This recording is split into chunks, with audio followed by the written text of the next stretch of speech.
Hello dear. तो आपको जैसा कि पता है कि रेलवे में बहाली आ चुका है। नर्सिंग सुपरिटेंडेंट करके जो है आपके नर्सिंग के लिए बहाली है। ओके, तो आज की इस वीडियो में मैं आप लोग को एक क्लियर करूंगा। बहुत लोग ये कह रहे हैं कि जो रेलवे में बहाली आया है नर्सिंग सुपरिटेंडेंट का रेलवे में, वह जो है जीएनएम वाले का नहीं है। ठीक है, बहुत लोग ये बोल रहे हैं कि जीएनएम वाले के लिए है लेकिन उसमें एक्सपीरियंस चाहिए। तो क्या हकीकत है इसका, आज की इस वीडियो में मैं बताऊंगा कि क्या सच में जीएनएम वालों को एक्सपीरियंस चाहिए या फिर जीएनएम वालों के लिए अप्लाई नहीं है।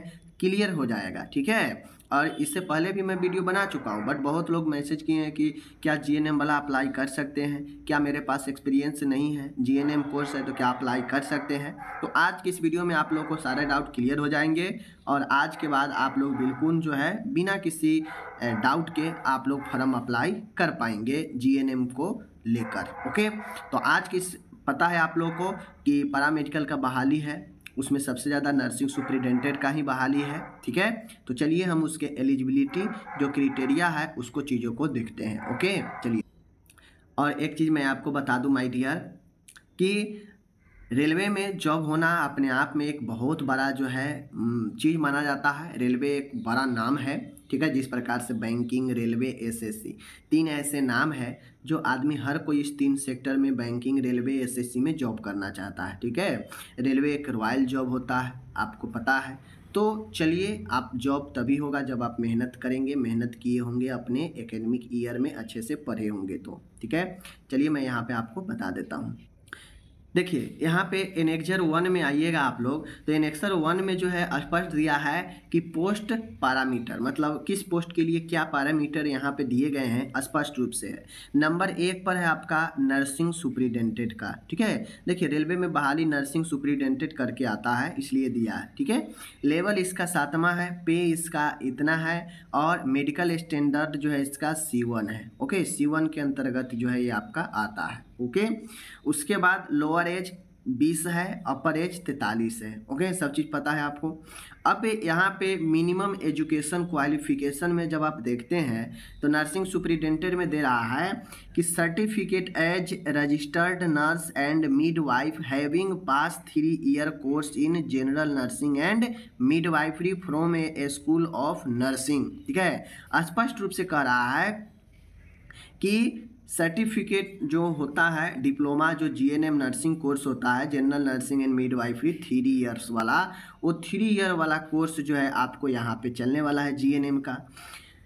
और other institution recognise by Indian nursing council, या तो आपको स्टेट नर्सिंग काउंसिल से एफिलेटेड होना चाहिए आपका जो कोर्स किए हैं कॉलेज, या फिर आईएनसी से जो है एफिलेटेड होनी चाहिए। ओके, जीएनएम के लिए। और बीएससी नर्सिंग, या तो आपके पास जीएनएम है या आपके पास बीएससी नर्सिंग है, आप अप्लाई कर सकते हैं। ओके, नोट यहाँ पे दिया है कि the Indian nursing council has also laid down shortage special concession for above course in respect of auxiliary nursing and midwifery. यहाँ पे ये कह रहा है कि जो लोग एएनएम करने के बाद जो है जिनको कुछ कंसेशन मिलता है आईएनसी के द्वारा, तो वह कंसेशन यहाँ पे मान्य होगा एएनएम वालों के लिए, यानी स्टाफ ग्रेड बी वालों के लिए। ठीक है, by way of reduce course period etc, अगर आईएनसी जो है कोर्स पीरियड को अगर रिड्यूस करते हैं तो वो भी यहाँ पे मान्य है। Candidate obtaining the qualification prescribe period prescribed, ठीक है, prescribed above under this concession will also be eligible requirement. अगर आईएनसी एएनएम कैंडिडेट वाले को किसी तरह का कंसेशन दिया है और वह उसके बाद बीएससी नर्सिंग हो या जीएनएम किया है, तो ऐसे कंडीशन में इनको जो है उस कंसेशन में जो है मान्य होगा। ठीक है, उस कंसेशन में मान्य होगा। जैसे होता है ना कि जैसे मैं मान गया कि डिप्लोमा कर लिया, ठीक है, उससे निचले स्तर का, और फिर मैं उससे आगे ज़्यादा ईयर वाला कोर्स करूँ तो उसमें 1-2 साल का कंसेशन देता है ना, तो उसी बात को यहाँ पे जिक्र कर रहा है कि अगर आईएनसी आपके सेशन को रिड्यूस किया है ईयर को, तो वह मान्य होगा एएनएम वाले को। ठीक है, तो ये चीज़ आप लोग समझ गए।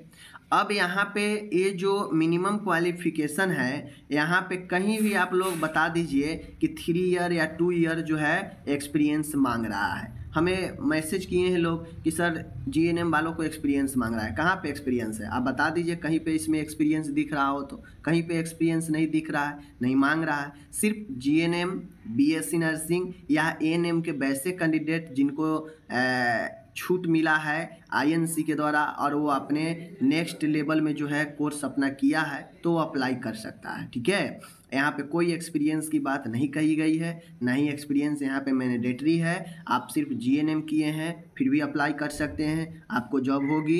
बीएससी नर्सिंग किए हैं आप भी अप्लाई कर सकते हैं, आपको भी जॉब होगा। यानी बीएससी जीएनएम को यहाँ पे एक समझ के माना गया है, आप अप्लाई कीजिए। स्पष्ट रूप से कहा गया है कि passed 3 year course in general nursing and midwifery, यानी जीएनएम में 3 साल वाला जो कोर्स है वह पास होनी चाहिए इंडियन नर्सिंग काउंसिल से, या फिर आप स्टेट नर्सिंग काउंसिल से किसी से भी कीजिए।